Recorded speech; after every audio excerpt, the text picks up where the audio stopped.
नमस्कार बच्चों, आइए आज आपकी पाठ्य पुस्तक में दी गई तीसरी कहानी महायज्ञ का पुरस्कार को सुने और इसे समझने का प्रयास करें। महायज्ञ का पुरस्कार इस कहानी के लेखक कहानीकार हैं श्री यशपाल जी।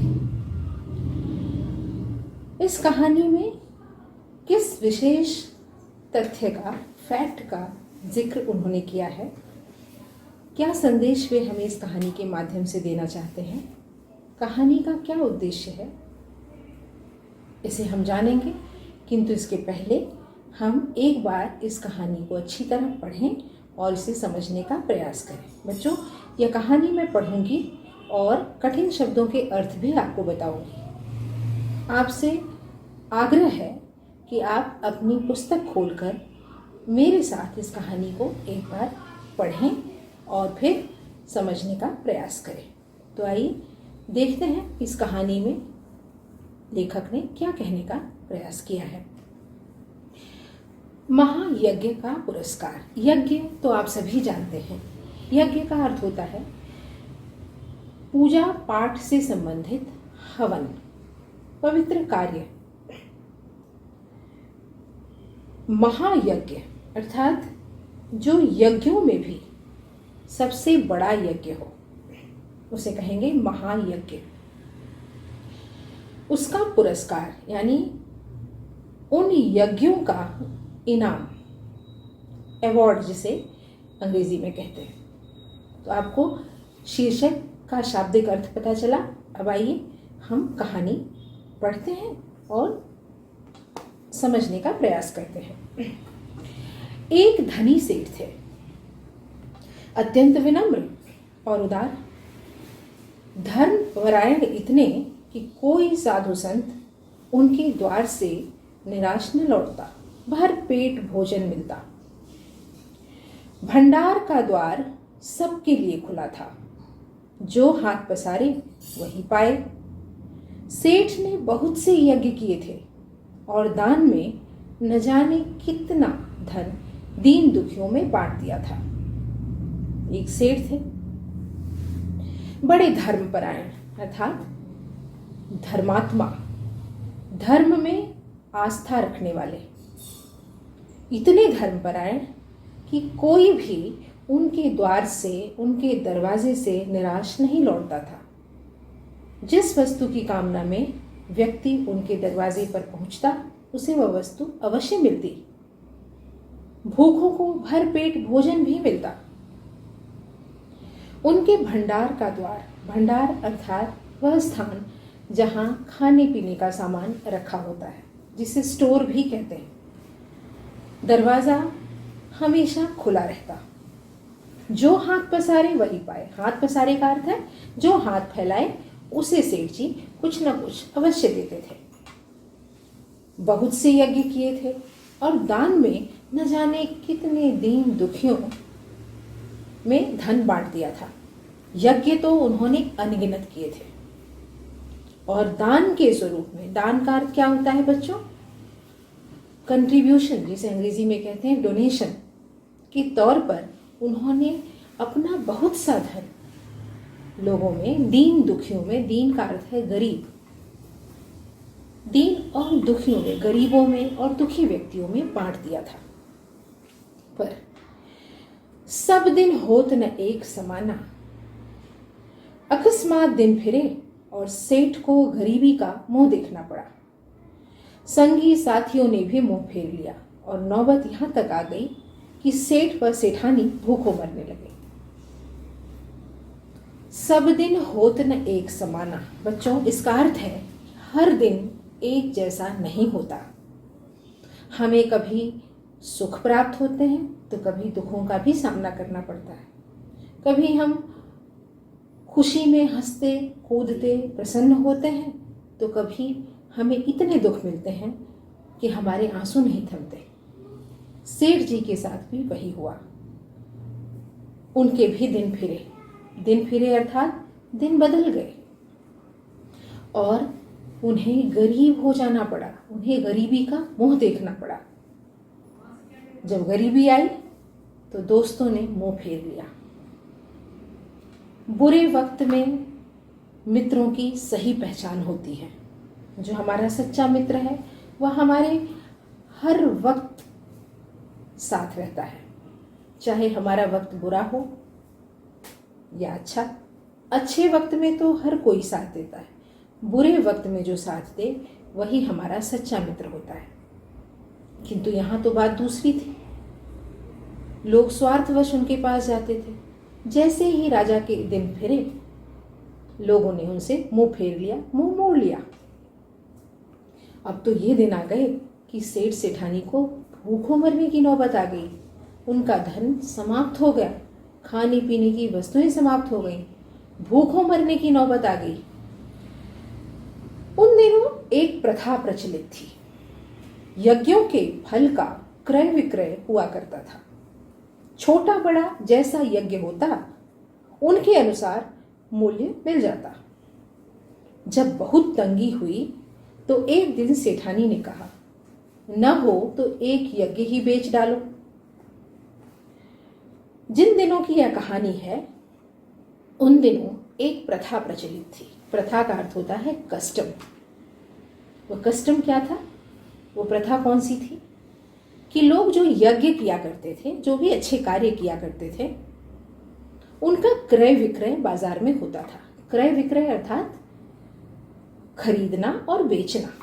क्रय का अर्थ होता है खरीदना और विक्रय अर्थात बेचना। लोग अच्छे कार्यों के फल को खरीदा करते थे और अपने अच्छे कार्य से जो फल प्राप्त हुए हैं उन्हें बाजार में बेचा करते थे। जब बहुत अधिक गरीबी आई, तंगी आ गई, अर्थात जब और बुरे दिन आए, सेठानी परेशान हो गई। उन्होंने कहा कि तुम भी जाकर अपने कुछ यज्ञ बाजार में, यज्ञों के फल बाजार में बेच डालो। सुनकर पहले तो सेठ बहुत दुखी हुए, पर बाद में अपनी तंगी का विचार कर एक यज्ञ बेचने के लिए तैयार हो गए। पहले तो उन्हें बड़ा दुख हुआ कि ऐसे दिन आ गए कि मुझे अपने अच्छे कार्य बाजार में बेचना पड़े। किंतु फिर जैसे ही उन्हें अपनी गरीबी का ख्याल आया, वे यज्ञ बेचने के लिए तैयार हो गए। सेठ के यहाँ से 10-12 कोस की दूरी पर कुंदनपुर नाम का एक नगर था, जिनमें एक बहुत बड़े सेठ रहते थे। लोग उन्हें धन्ना सेठ कहते थे। यह अफवाह थी कि उनकी सेठानी को कोई दैवी शक्ति प्राप्त है, जिससे वह तीनों लोगों की बात जान लेती है। सेठ दुखी हुए कि मुझे अपने अच्छे कार्य बेचने पड़ेंगे। किंतु फिर जब गरीबी का ध्यान आया, उन्होंने सोच लिया कि वे अपना एक यज्ञ बेच देंगे। यह विचार कर वे अपने घर से कुंदनपुर की ओर रवाना हुए।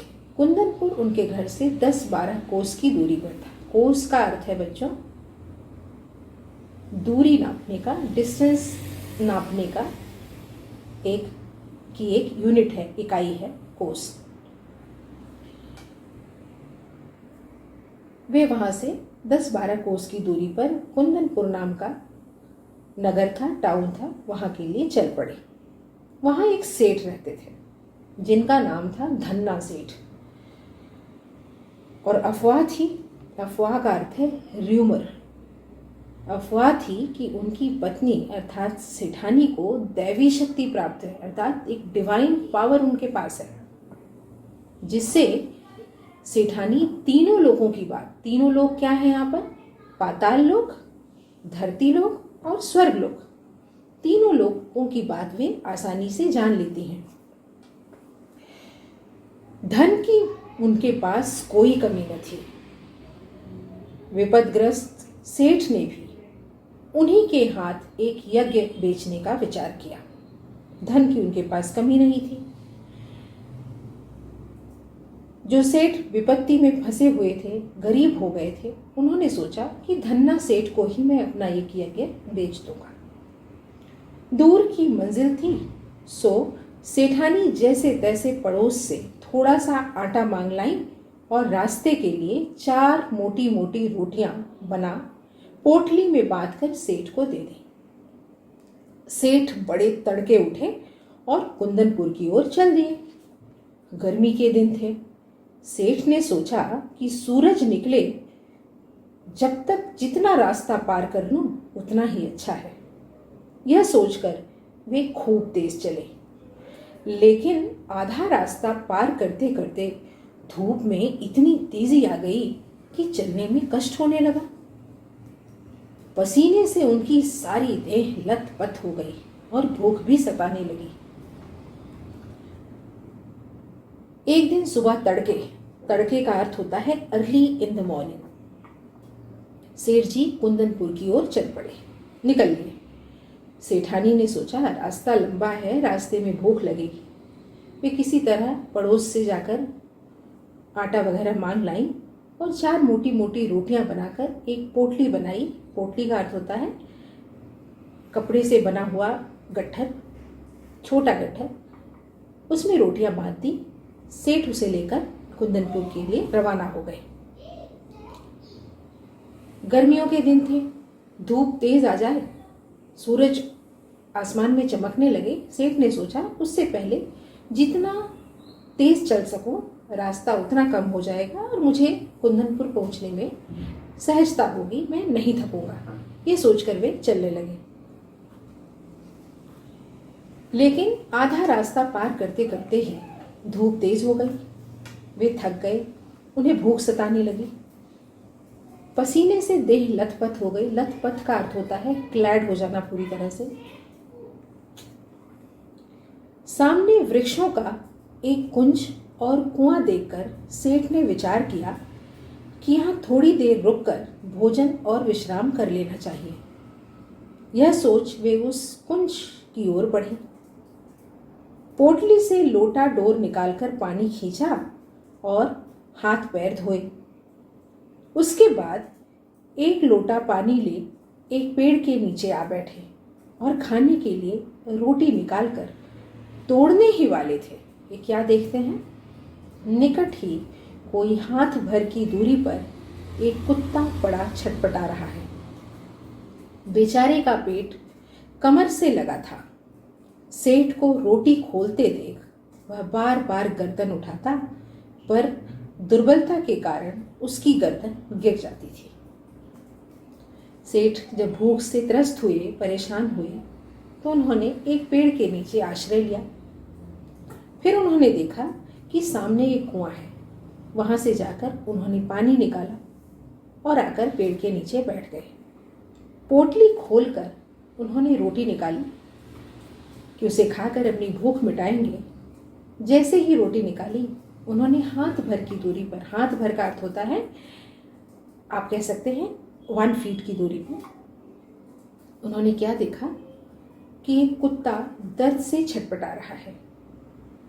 वह अपनी गर्दन उठाता, शायद उसे भूख भी लगी थी। वह अपनी गर्दन जैसे ही उठाता, इतना कमजोर था, इतना दुर्बल था कि उसकी गर्दन बार बार गिर जाती थी। यह देख सेठ का हृदय दया से भर आया। बेचारे को कई दिन से खाना नहीं मिला दिखता है, तभी तो यह हालत हो गई है। सेठ ने एक रोटी उठाई और टुकड़े टुकड़े कर कुत्ते के सामने डाल दी। कुत्ता भूखा तो था ही, धीरे धीरे सारी रोटी खा गया। अब उसके शरीर में थोड़ी जान आती दिखाई दी। वह मुंह उठाकर सेठ की ओर देखने लगा। उसकी आंखों में कृतज्ञता थी। सेठ ने सोचा कि एक रोटी इसे और खिला दूं तो फिर चलने फिरने योग्य हो जाएगा। जैसे ही सेठ ने उस कुत्ते को देखा, उसकी दयनीय दशा को देखा, उन्हें दया आ गई। उन्होंने एक रोटी के टुकड़े किए और उसे कुत्ते के सामने फेंक दिया। कुत्ते ने जैसे तैसे सारी रोटी को खा लिया। रोटी खाते ही उसके शरीर में जान आ गई। वह मुंह उठाकर सेठ की तरफ देखने लगा। उसकी आंखों में कृतज्ञता के भाव थे। कुत्ते की आंखों में सेठ के प्रति उपकार के भाव थे, उपकार को मानने के भाव थे। आपने 8वीं कक्षा में एक कहानी पढ़ी है, यदि आपको याद हो, शेर और तोंचा, जिसमें शेर उपकार मानने के अपने भाव को किस प्रकार प्रदर्शित करता है, यह आपने देखा था। यहाँ भी वही बात है। कुत्ता रोटी खाते ही सेठ के प्रति कृतज्ञ हो गया और उन्हें कृतज्ञता से देखने लगा। सेठ ने सोचा कि एक रोटी खाने में इसमें थोड़ी सी जान आ गई है, यदि इसे एक रोटी और दे दूं तो शायद ये चलने फिरने के योग्य हो जाएगा। यह सोचकर सेठ ने एक और रोटी टुकड़े टुकड़े करके उसे खिला दी। 2 रोटियां खाने के बाद कुत्ते के शरीर में शक्ति आ गई और वह खिसकता खिसकता सेठ के समीप आ गया। सेठ ने देखा कि अभी भी वह अच्छी तरह चल नहीं पा रहा था। आसपास कोई बस्ती भी दिखाई नहीं दे रही थी। सेठ ने सोचा, इसे एक रोटी और दे दूं तो फिर यह अच्छी तरह चल फिर सकेगा। मेरा क्या है, जैसे 2 खाई वैसे 1, थोड़ी देर में कुंदनपुर पहुंच ही जाऊंगा। जैसे ही कुत्ते ने रोटी खाई, वह सेठ के प्रति कृतज्ञ हुआ और खिसकता हुआ, यानी सरकता हुआ, क्रॉल करता हुआ सेठ के समीप आ गया, उनके पास आ गया। सेठ ने देखा कि अभी भी वह चलने फिरने के योग्य नहीं हुआ है। उन्होंने सोचा, यदि इसे एक रोटी और खिला दूं तो शायद इसमें थोड़ी जान और आ जाएगी। मेरा क्या है, मैं तो कुंदनपुर पहुंचने ही वाला हूं, तो जहां मैंने 2 रोटी खाई वहां 1 ही खा लूंगा। सेठ ने तीसरी रोटी उठाई और कुत्ते को खिला दी। अब सेठ ने क्या किया, तीसरी रोटी के भी टुकड़े करके कुत्ते के सामने डाल दिया। याद रखिए, यहां अब सेठ के पास केवल 1 रोटी बची है। अब 1 रोटी बची, उसे लेकर वे स्वयं खाने ही वाले थे कि सेठ ने देखा कुत्ते की आंखें अब भी उनकी ओर जमी हैं। उन आंखों में करुण याचना है।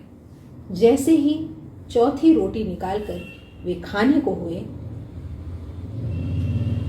सेठ ने कुत्ते की तरफ देखा, जिसकी आंखों में याचना के भाव थे, मांगने के भाव थे, दया से मांगने, याचना करने के भाव थे। सहसा सेठ के मुंह से निकला, अचानक, सहसा का अर्थ होता है अचानक, अकस्मात, उनके मुंह से निकला।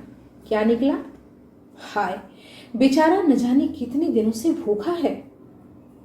उनके मन में आया, मेरा काम तो पानी से भी चल सकता है। इस बेचारे मूक और बेबस जीव को 1 रोटी और मिल जाए तो फिर निश्चय ही इसमें इतनी ताकत आ जाएगी कि किसी बस्ती तक पहुंच सकेगा। उन्होंने कहा, मैं तो मनुष्य हूं, मैं तो यदि पानी भी पी लूं तो मेरा काम चल जाए, किंतु इसने बहुत दिनों से खाना नहीं खाया है। यदि इसे 1 रोटी और मिल जाए तो शायद यह कहीं पहुंच पाए, इसमें थोड़ी शक्ति आ जाए।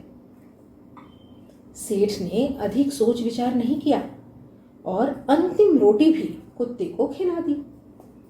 स्वयं 1 लोटा जल पीकर थोड़ा विश्राम करके अपना रास्ता पकड़ा। बच्चों, इस तरह से सेठ ने अपनी 4 रोटियां कुत्ते को खिला दी और स्वयं 1 लोटा पानी पिया और अपने रास्ते की ओर चल दिए।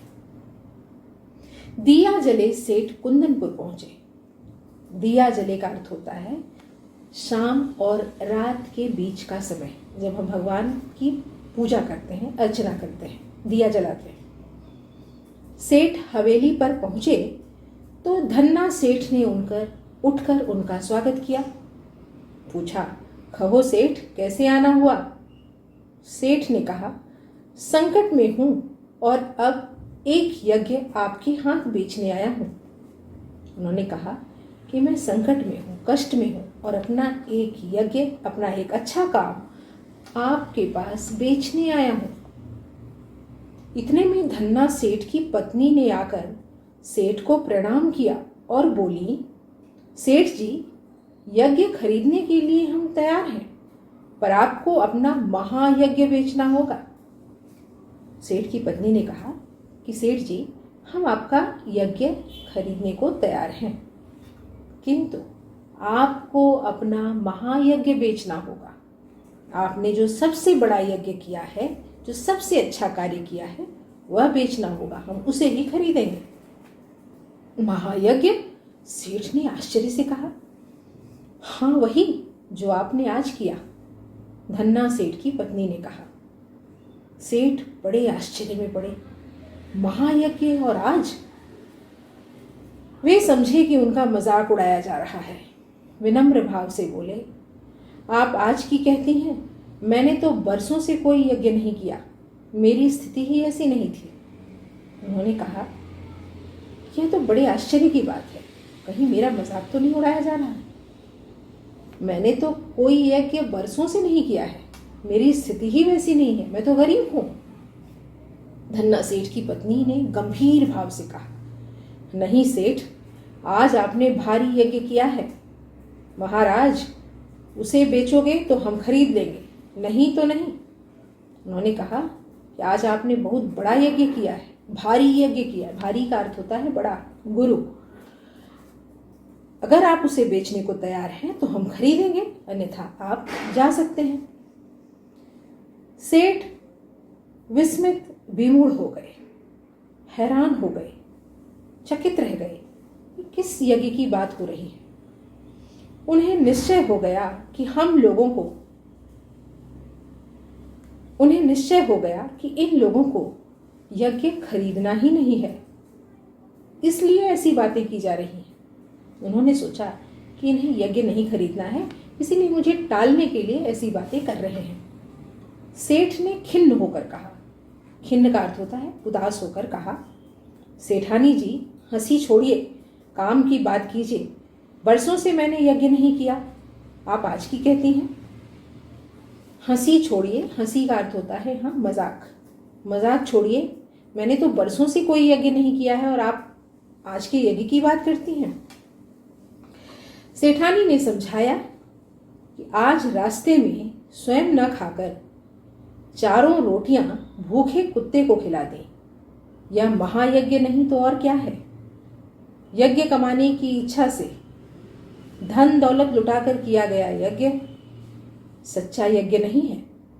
निस्वार्थ भाव से किया गया यज्ञ कर्म ही सच्चा यज्ञ महायज्ञ है।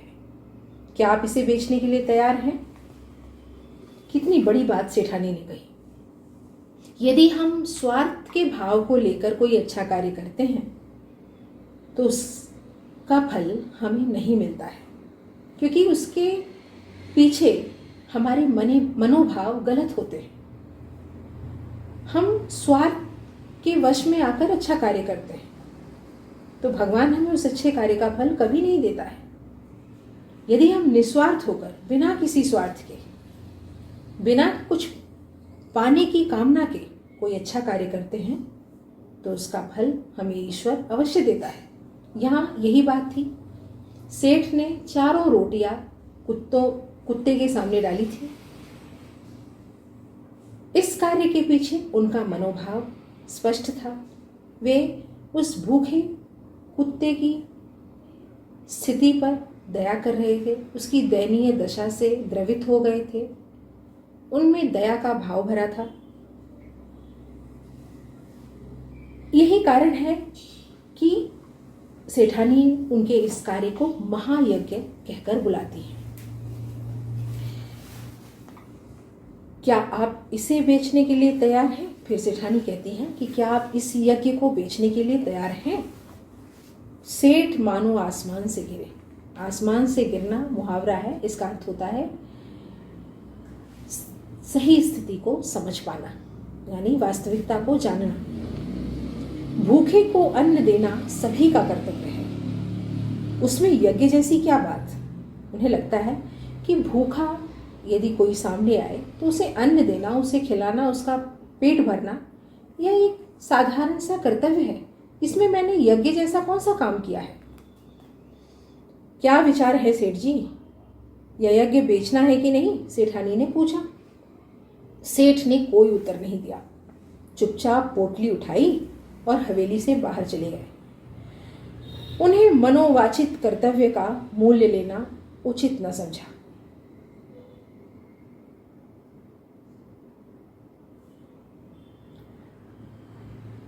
उन्हें मानवोचित कर्तव्य का मूल्य लेना उचित न लगा। सेठानी के मुंह से महायज्ञ जैसी बात सुनकर उन्हें बड़ा आश्चर्य हुआ, क्योंकि उन्हें यह महायज्ञ लगता ही न था। उन्होंने अपनी पोटली उठाई और हवेली के बाहर चले आए। उन्हें यह मानव को उचित जो कर्तव्य हो वह लगता था, मानवोचित कर्तव्य समझ में आता था। यह यज्ञ जैसी कोई बात लगती ही न थी। इसीलिए उन्होंने अपने इस कर्तव्य का मूल्य लेना उचित न समझा और वे बाहर निकल आए। कुंदनपुर की धर्मशाला के चबूतरे पर भूखे पेट जैसे तैसे रात बिताकर पाँव फटे वहां से चलकर अगले दिन शाम को सेठ अपने घर आ पहुंचे। सेठानी बड़ी बड़ी आशाएं लगाए बैठी थी। सेठ को खाली हाथ वापस आया देख आशंका से कांप उठे। बोली, क्यों, धन्ना सेठ से नहीं मिले? सेठ ने रात बिताई और वहां से अपने घर लौट आए। सेठानी ने उन्हें देखा, चकित होकर पूछा। आशंका से कांप गई, उनके मन में संदेह हुआ और पूछा, आप धन्ना सेठ से नहीं मिले? सेठ ने आद्योपांत सारी कथा सुनाई। सुनकर सेठानी की सारी वेदना जाने कहाँ विलीन हो गई। हृदय उल्लसित हो उठा। विपत्ति में भी सेठ ने धर्म नहीं छोड़ा। धन्य है मेरे पति। सेठ के चरणों की रज मस्तक पर लगाते हुए बोली, धीरज रखें, भगवान सब भला करेंगे। सेठानी को सेठ जी ने सारी कहानी शुरू से अंत तक सुनाई। आद्योपांत का अर्थ होता है शुरू से अंत तक, प्रारंभ से अंत तक। कहानी सुनते ही सेठानी ने मन में सोचा कि सेठ जी धन्य हैं। उन्होंने विपत्ति के समय में भी, कष्ट के समय में भी धर्म का साथ नहीं छोड़ा। मनुष्य वही है जो कष्ट में भी अपने अच्छे चरित्र का प्रमाण दे। सेठ ने भी यही किया था।